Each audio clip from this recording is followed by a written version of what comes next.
په مزار شریف ښار کې د مخدوم قلی فراغي سړک پروژه د 440 مترو په اوږدوالي او 9 مترو په پلنوالي سره پیل شوه چې د ښاروالۍ له پراختیايي بودیجې څخه ورته شاوخوا 6 میلیونه افغانۍ ځانګړې شوي دي. د مزار شریف ښاروالۍ مرستیال وایي چې دغه اداره په پوره ژمنتیا سره د ولس په خدمت کې دا هڅه کوي چې راټول شوي عواید په شفاف ډول بیرته د ښاري پراختیا په برخو کې ولګول شي.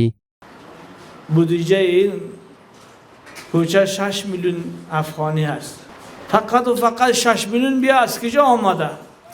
تکس اوزه این ساختمان است، صفایی و این ملت است، کار ساختمانی و دکانداری و که مجاوز میگیرند پول همین ملت است که اینجا ما جمع آوری نمودیم، پس در خود این ملت مصرف شده است. د مزار شریف ښاروالۍ سکتوري رئیس وایي چې دغه پروژه به په 2 میاشتو کې بشپړه او ګټې اخیستنې ته وسپارل شي. نوموړی له ښاریانو غواړي چې د پروژو د پلي کېدو ترڅنګ د هغو په ساتنه او پالنه کې هم له ښاروالۍ سره همکاري وکړي. شهرواری مزار که هر جای کار شروع کردگی است شاید که اینا را وقتش هم زیاد مانده باشه.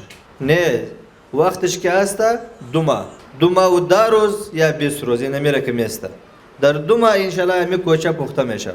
د ځای اوسیدونکو په استازیتوب یو تن د یادې پروژې له پیل څخه خوښي څرګنده کړه. وایي چې د دې لارې خراب وضعیت د اوړي او ژمي پر مهال د سیمې اوسیدونکو ته ګڼې ستونزې جوړولې. دوی له ښاروالۍ غواړي چې په دې سیمه کې د ورته نورو پراختیايي پروژو پلي کېدو ته هم پاملرنه وکړي. از آمدن برکت امارت اسلامی یعنی کوچه ما از عواید خود ما اسفالت شده قیر میشه. ما از بسیار خوش هستیم از ریاست شهرواری. د پروژې د تړون کوونکي شرکت استازي ډاډ ورکوي چې د مخدوم قلی فراغي سړک د قیر اچونې پروژه به په لوړ کیفیت او غوره معیار سره پر خپل وخت بشپړه کړي. نوموړي دغه راز د پروژې په پلي کولو کې د خلکو د همکارۍ غوښتنه هم وکړه.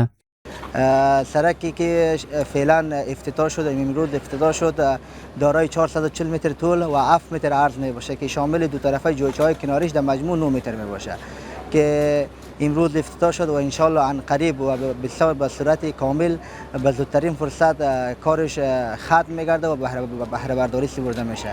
د مزار شریف ښاروالۍ مسؤلین وایي د ښاري خدمتونو د پراختیا او د خلکو د ترانسپورتي ستونزو د کمولو په موخه د روان کال په ترڅ کې 11 پراختیايي پروژې په پام کې نیولې دي. د مسؤلینو په وینا د دغو پروژو یو برخه د پلي کېدو په حال کې ده او د پاتې پروژو چارې به هم په تدریجي ډول پیل شي چې د مخدوم قلی فراغي سړک د قیر اچونې پروژه هم د همدې پراختیايي پروګرام یو برخه ده.